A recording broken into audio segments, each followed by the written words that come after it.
You don't solve everything because you are strong.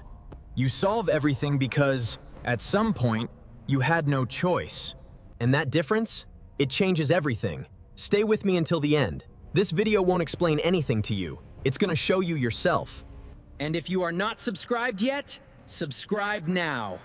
Because this is the kind of content we create around here.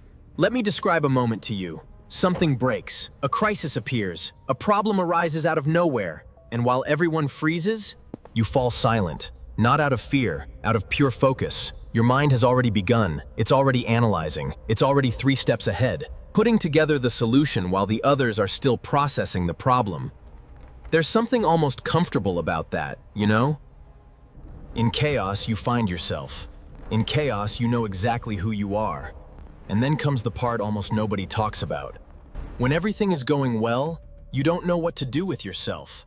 The calmness bothers you. The silence weighs you down. The absence of problems becomes a problem itself. You start looking for things to fix. Everywhere.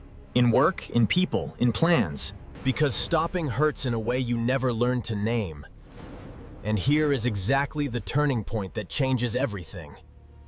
The problem was never what you solve. The real problem is what you avoid while you solve everything around you. Every time you dive into an external problem, you don't need to look inward. Every time someone needs you, you have a reason not to be alone with your own thoughts.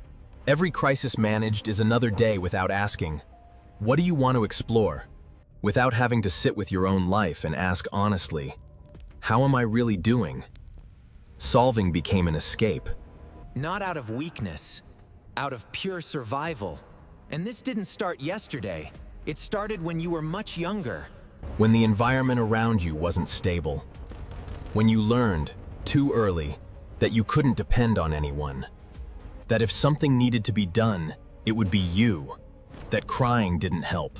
That asking for help never really arrived. That the only way to feel safe was to be useful. Being useful became identity. Being needed became belonging. And you got so good at it that the entire world confirmed one single thing to you. You are the one who always solves it. Your family, your friends, your job. Everyone calls you when something breaks. And part of you actually likes that. Because at least that way you know you have value. If this touched something in you, leave a like and comment one word. But now I need to show you the contradiction. You solve everything, but you never rest. You care for everyone without asking for care. You are always available, but you never allow yourself to truly be seen. You are strong, and everyone knows that. But when was the last time someone asked how you were doing, and you answered honestly? Let that question reach you. When was the last time you didn't have the answer, and everything was okay? Let that question land where it needs to. There is a sentence I need you to hear. Not as criticism, as a mirror. You learned that being useful was safer. Being useful was safer than being truly seen. Let that sentence land. Being seen is risky. Really risky. Being seen means showing what is unresolved, what has no answer, what hurts without a name. That is the risk. Being useful is safe. It means you have a place, that you matter, that you can stay. Being needed became your way of existing. And what is the price of all that? You spend your life solving other people's lives while your own stays on hold. Indefinitely. Do you struggle to truly relax? Not just to stop physically, but to actually switch off your mind? Do you get impatient with people who freeze, who take too long, who don't act? Do you feel a strange anxiety when there is no problem to solve? If you said yes to any of those, you are not reading about someone else. You are reading about yourself. Right now.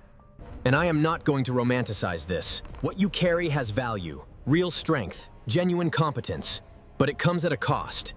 A cost that appears at night, when everything is quiet and you cannot sleep without thinking about the next problem. A cost in relationships, when the people around you feel that you are present, but never fully there. Never completely whole. A cost that appears inside you, when in a very low voice you finally ask yourself, and me? Who solves what is mine? What if, for a moment, you didn't solve it? What if you let the problem exist without needing to be the answer? What if the next problem you faced was yourself? Because maybe the only problem you never tried to solve is the only one that truly matters. The one that waited while you solved everything for everyone else around you. If this video touched you, leave a like and share it with someone who needs to hear this. Comment below. Ew. Just that, because sometimes recognizing it is the first step. And the video on screen now, watch it next. It continues from here.